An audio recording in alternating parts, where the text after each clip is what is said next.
प्रिय मित्रों, आज से हम पर्यावरण के संपूर्ण सिलेबस को कवर करेंगे। एक के बाद एक वीडियो हम अपलोड करते हुए चलेंगे जो सिलेबस के अनुसार होंगे, और यह जो सिलेबस है यह सभी शिक्षक पात्रता और परीक्षाओं में लगभग समान है। आज हम अध्याय 1 पढ़ेंगे, परिवार। चलिए अब हम परिवार को समझते हैं। परिवार विवाहित व्यक्तियों जैसे माता पिता एवं बच्चों का परंपरागत समूह होता है जो रक्त संबंधी होते हैं। अब रक्त संबंधी की बात कर रहा है तो रक्त संबंधी कौन से रिश्ते होते हैं? जैसे भाई बहन वाले, चाचा चाची वाले, बुआ फूफा वाले, मौसा मौसी, नाना नानी, मामा मामी इत्यादि। ये सभी क्या रहते हैं? एक दूसरे से रक्त संबंधी रहते हैं। परिवार वह संस्था है जिसमें बालक का जन्म होता है, विकास होता है और उसी में उसका अंत होता है। परिवार में क्या क्या होता है? बालक का जन्म होता है, विकास होता है और अंत भी कहाँ होता है? परिवार में ही होता है।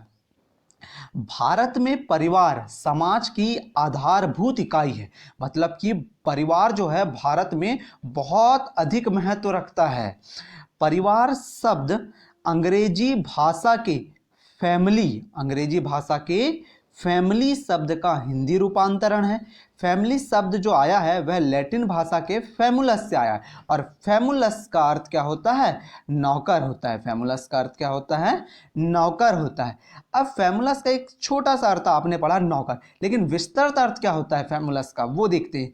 तो फैमुलस का विस्तृत अर्थ होता है परिवार समाज की ऐसी इकाई है जिसमें माता पिता, उनके विवाहित एवं अविवाहित बच्चे तथा अन्य सदस्य सम्मिलित रहते हैं, और वह एक दूसरे के प्रति उत्तरदायित्व तथा स्नेह की भावना से आपस में बंधे रहते हैं। अब हम परिवार से संबंधित कुछ मनोवैज्ञानिकों ने जो परिभाषाएं दी हैं उन्हें देखते हैं। तो मैकाइवर एवं पेज के अनुसार, मैकाइवर पेज का कहना है कि परिवार वह समूह है जिसमें स्त्री पुरुष के यौन संबंध पर्याप्त निश्चित होते हैं और इनका साथ इतने देर तक रहे जिससे संतान उत्पन्न हो एवं उसका पालन पोषण हो। तो मैकाइवर पेज ने बहुत अच्छी बात कही कि पुरुष और स्त्री का संबंध इतनी देर तक होना चाहिए कि जिससे उससे संतान उत्पन्न हो सके और उसका संपूर्ण पालन पोषण उन्हीं के द्वारा हो सके। उसी के अनुसार क्लेयर भी अपनी परिभाषा देते हैं और उन्होंने बोला कि परिवार से तात्पर्य माता पिता और बच्चों के संबंध की व्यवस्था से है। अर्थात जब आपस में माता पिता का जो संबंध बच्चों के प्रति होगा वह क्या होगा? एक व्यवस्थित संबंध होगा। कैसा संबंध होगा? एक व्यवस्थित संबंध होगा। तो क्लेयर ने बताया कि परिवार से तात्पर्य माता पिता और बच्चों के संबंधों की व्यवस्था से है। अब परिवार का वर्गीकरण देखते हैं अपन। परिवार को कितने भागों में बांटा गया? सबसे पहले तो परिवार को आकार की दृष्टि से 2 भागों में बांटा गया। किसकी दृष्टि से? आकार की दृष्टि से। कितने भागों में? 2 भागों में। कौन कौन से आकार की दृष्टि से? एक तो एकल परिवार और दूसरा क्या है? संयुक्त परिवार। अब एकल परिवार क्या होते हैं और संयुक्त परिवार क्या होते हैं? तो एकल परिवार की सबसे सुंदर छवि देखिए। ये एकल परिवार की एक छवि है जिसमें माता पिता और उनके अविवाहित बच्चे दिख रहे हैं। अर्थात एकल परिवार क्या होते हैं? जिसमें माता पिता और उनके अविवाहित बच्चे सम्मिलित रहते हैं। अब हम एकल परिवार की परिभाषा देखते हैं। एकल परिवार का स्वरूप अत्यंत छोटा होता है जो संयुक्त परिवार के विघटन या टूटने के कारण बनता है। एकल परिवार का निर्माण कैसे होता है? एकल परिवार का निर्माण संयुक्त परिवार के टूटने या विघटन के कारण होता है। एकल परिवार में पति पत्नी और उनके अविवाहित बच्चे होते हैं। तो एकल परिवार का स्वरूप कैसा होता है? बहुत ही छोटा होता है, और एकल परिवार का निर्माण विघटन के कारण होता है, और एकल परिवार में माता पिता और उनके अविवाहित बच्चे ही होते हैं। अब एकल परिवार के गुण देखते हैं हम।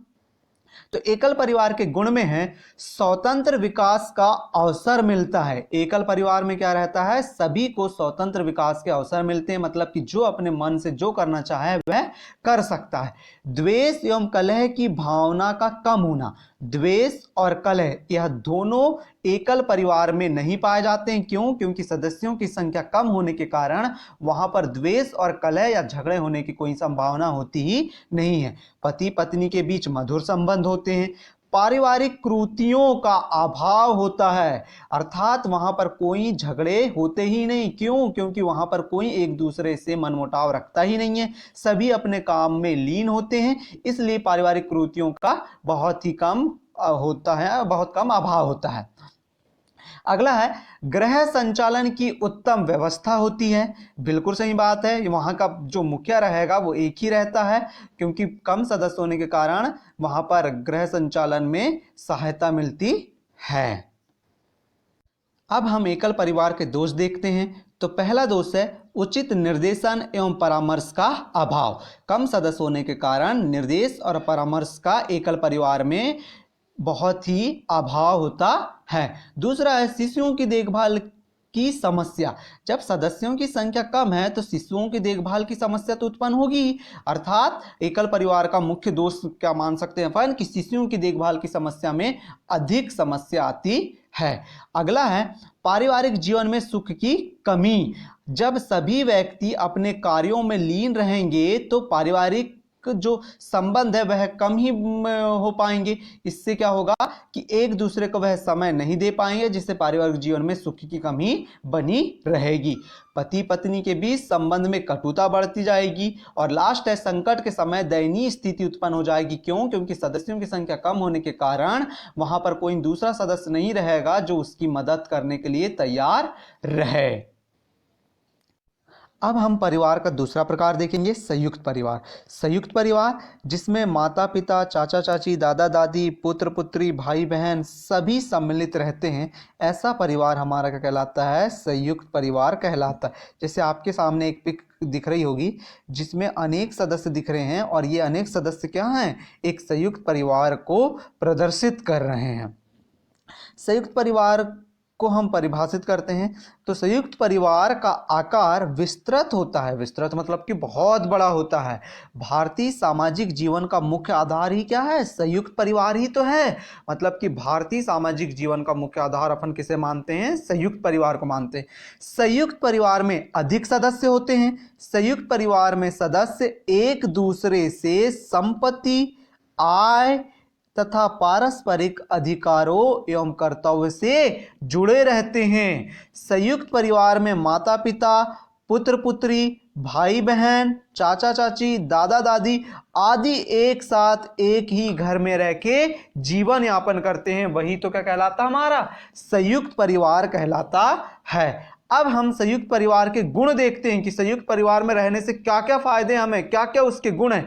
तो संयुक्त परिवार में सामाजिक सुरक्षा में प्रबलता मिलती है। बिल्कुल सही बात है, अधिक सदस्य होने के कारण सामाजिक सुरक्षा में प्रबलता मिलती है। सेकंड है कार्य विभाजन में सहायता एवं व्यवस्था। ये तो सबसे मददगार है संयुक्त परिवार का। क्यों? क्योंकि जब हम आपस में मिलकर कार्य करेंगे तो वह कार्य हमारे लिए आसान और बहुत ही सरल हो जाएगा। एक दूसरे को हम सहायता पहुंचाएंगे, एक दूसरे को व्यवस्थित करने या एक कोई भी कार्य को करने में व्यवस्था होगी हमारी कि आसानी से हम उसे व्यवस्थित करके सही स्थायी रूप से कर सकें। अगला है पारिवारिक परंपराओं की रक्षा होगी। जी, अधिक सदस्य होंगे तो निश्चित रूप से पारिवारिक परंपराओं की रक्षा होगी। कैसे? कि कोई त्योहार है तो एक सदस्य उस सदस्य को बताएगा कि हमें इस प्रकार से इस त्योहार को मनाना है, जिससे कि यह परंपरा अधिक सदस्य सीखता सीखता चला जाएगा और ये परंपराओं की रक्षा होते चली जाएगी। अगला है पारिवारिक धन का समान मात्रा में वितरण। बिल्कुल सही बात है, जब आप संयुक्त परिवार में रह रहे हैं तो जो भी धन आप कमाएंगे उसे समान मात्रा में सभी सदस्यों को बांटा जाएगा। बच्चों का समुचित पालन पोषण और देखभाल और विकास होगा। ये बिल्कुल सही बात है, संयुक्त परिवार में होता ही है। अधिक सदस्य होने के कारण वहां पर बच्चे का पालन पोषण अच्छे से होता है, उसकी देखभाल अच्छे से होती है और उसका विकास भी बहुत अच्छे से होता है। अगला है और मोस्ट इंपॉर्टेंट है ये तो, बुजुर्गों से ज्ञान की प्राप्ति, उनका अनुभव, उपदेश, निर्देश आदि का लाभ प्राप्त होता है हमें। किससे? संयुक्त परिवार से। जब संयुक्त परिवार में बुजुर्ग रहते हैं तो वह हमें ज्ञान की प्राप्ति कराते हैं, उनके अनुभव हमसे साझा करते हैं, उपदेश देते हैं हमें और निर्देश भी देते हैं कि हमें किसी कार्य को कैसे करना है जिससे कि हमें अधिक मात्रा में लाभ प्राप्त हो। अब अगले की तरफ चलते हैं हम। तो संयुक्त परिवार के दोष हैं अगले में क्या है? संयुक्त परिवार के दोष। चलिए अब संयुक्त परिवार के दोष देखते हैं। तो संयुक्त परिवार के दोष में है परिवार पर कठोर नियंत्रण। जी, संयुक्त परिवार में क्या रहता है, मुखिया जो रहता है वह परिवार पर कठोर नियंत्रण करके रखता है, जिससे कि परिवार एक दूसरे से बंधा रहे। लेकिन क्या है, ये एक प्रकार का दोष है। अगला है, पारस्परिक कलह एवं द्वेष की भावना होती है। अधिक सदस्य होने के कारण संयुक्त परिवार में कलह और द्वेष या झगड़ों की भावना अधिक रहती है। और अंतिम है हमारा, आवश्यकता पूरी होते रहने के कारण अधिकांश सदस्य क्या हो जाते हैं, आलसी हो जाते हैं। यह संयुक्त परिवार का सबसे बड़ा दोष माना जा सकता है। अब हम परिवार के अन्य प्रकार को समझते हैं। तो अन्य प्रकार में पहला है मातृस्थान परिवार। इस प्रकार के परिवार में विवाहित युगल स्त्री के परिवार के साथ निवास करते हैं। कौन से परिवार में, मातृस्थान परिवार में स्त्री के परिवार के साथ विवाहित युगल निवास करते हैं। अगला है पितृस्थान परिवार। पितृस्थान परिवार में क्या होता है कि इस प्रकार के परिवार में विवाहित युगल पुरुष के परिवार के साथ निवास करते हैं। पितृस्थान में पुरुष के परिवार के साथ निवास किया जाता है। अगला है बहुपत्निक परिवार। जब एक पुरुष की एक ही समय में कई पत्नी होती हैं उसे बहुपत्निक परिवार कहते हैं। उदाहरण के तौर पर नागा तथा गोंड जनजातियों में कुछ ऐसे बहुपत्निक परिवार प्रचलित हैं। अगला है बहुपति परिवार। जब एक स्त्री के एक ही समय में कई पति हो वह परिवार क्या कहलाता है, आपका बहुपति परिवार कहलाता है। ऐसे कहाँ पाए जाते हैं, ऐसे कुछ ही राज्यों में पाए जाते हैं, जैसे टोडा और खासी जनजातियों में यह बहुपति परिवार पाए जाते हैं। अगला परिवार है नवस्थानीय परिवार। जब नवविवाहित युगल या दंपति अपना अलग घर बनाकर रहते हो तो ऐसे घर नवस्थानीय परिवार कहलाते हैं। जब कोई भी युगल नवविवाहित होता है तो वह अपने लिए एक नए घर का निर्माण करके अलग ही रहने लगता है, तब वह परिवार नवस्थानीय परिवार कहलाता है। अब परिवार के कार्य देखते हैं हम। परिवार के कार्य देखें तो परिवार को के कार्यों में मैकाइवर मुख्य भूमिका निभाते हैं। उन्होंने बताया कि परिवार के कार्य दो प्रकार के होते हैं, एक तो आवश्यक और एक तो अनावश्यक। आवश्यक जो जरूरी हो, अनावश्यक जो जरूरी ना हो। तो आवश्यक कार्य देखते हैं तो आवश्यक कार्य क्या होता है, घर के विभिन्न प्रावधान, लैंगिक प्रजनन के क्रियाकलाप, आर्थिक क्रियाकलाप, शैक्षणिक क्रियाकलाप, ये सभी क्या हैं, आवश्यक कार्य हैं। तो अनावश्यक कार्य क्या, अनावश्यक कार्य ऐसा कार्य है जो मनोरंजन संबंधी होता है, अर्थात ऐसा कार्य जो हमारे लिए या जीवन यापन के लिए जरूरी ना हो वह कहलाता है अनावश्यक कार्य। जीवन यापन के लिए जरूरी है वो आवश्यक कार्य कहलाते हैं।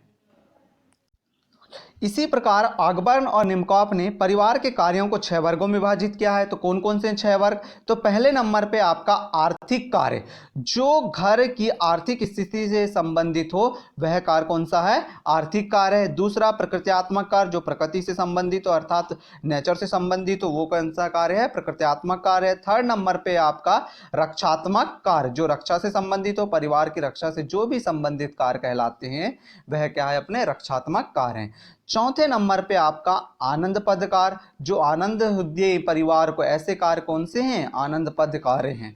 अगला है पांचवा धार्मिक कार्य, जो धर्म से संबंधित हो, जो धर्म बनाए रखे परिवार का वह कौन से हैं, धार्मिक कार्य हैं। और अंतिम है छठवा शैक्षणिक क्रियाकलाप के कार्य, बालक की शिक्षा के संबंधित कार्य शैक्षणिक क्रियाकलाप के कार्य कहलाते हैं। अब हम इस अध्याय से संबंधित कुछ प्रमुख तथ्यों को देखते हैं। तो पहले नंबर का तथ्य है पेस्टोलॉजी ने घर को शिक्षा का सर्वोत्तम साधन माना है। बालक की शिक्षा का सर्वोत्तम साधन कौन है, बालक का घर। बालक का घर ही उसकी शिक्षा का सर्वोत्तम साधन होता है। पेस्टोलॉजी के अनुसार बालक का प्रथम विद्यालय उसका घर है। बालक का प्रथम विद्यालय कौन है, उसका घर है। अगला है मैडम मारिया मॉन्टेसरी ने विद्यालय को बचपन का घर कहा है। बालक के विद्यालय को बचपन का घर किसने कहा है, मैडम मारिया मॉन्टेसरी ने कहा है। अगला तथ्य है बच्चों को बाल श्रम से मुक्ति दिलाने के लिए राष्ट्रीय बाल श्रम उन्मूलन प्राधिकरण की स्थापना 26 सितंबर 1994 को की गई थी। जो बच्चे थे उन्हें बाल श्रम से मुक्ति दिलाने के लिए 26 सितंबर 1994 को एक प्राधिकरण लाया गया जिससे बालक को बाल श्रम से मुक्ति दिलाई जा सके। अगला है किसी परिवार को किससे दर्शाया जाता है? पारिवारिक वृक्ष से दर्शाया जाता है। किसी भी परिवार को पारिवारिक वृक्ष से प्रदर्शित किया जाता है। अगला है भारत में लड़के तथा लड़कियों की विवाह योग न्यूनतम आयु क्रमशः 21 वर्ष और 18 वर्ष है। लड़कों की 21 वर्ष और लड़कियों की 18 वर्ष। लेकिन शारदा एक्ट के अंतर्गत ये 14 वर्ष और 18 वर्ष थी, लेकिन बाल विवाह निरोध अधिनियम 2006 में लाया गया। उसके अंतर्गत कहा गया कि लड़कों की आयु 21 वर्ष और लड़कियों की 18 वर्ष होगी। यह लागू कब हुआ? तो ये हुआ 2007 में। यह अधिनियम कब लागू हुआ? यह अधिनियम बाल विवाह निरोध अधिनियम 2007 में लागू हुआ। अगला तथ्य है परिवार शिक्षा का एक अनौपचारिक साधन है। परिवार शिक्षा कैसा साधन है? अनौपचारिक साधन, अर्थात घर एक अनौपचारिक साधन है। लेकिन विद्यालय कैसा है? तो विद्यालय एक औपचारिक साधन। विद्यालय कैसा साधन है? औपचारिक साधन है। अब हम अगले वीडियो में इस अध्याय से संबंधित पिछले वर्षों में पूछे गए प्रश्नों को देखेंगे, इसलिए आप हमारे चैनल को सब्सक्राइब और लाइक कर दीजिए। धन्यवाद।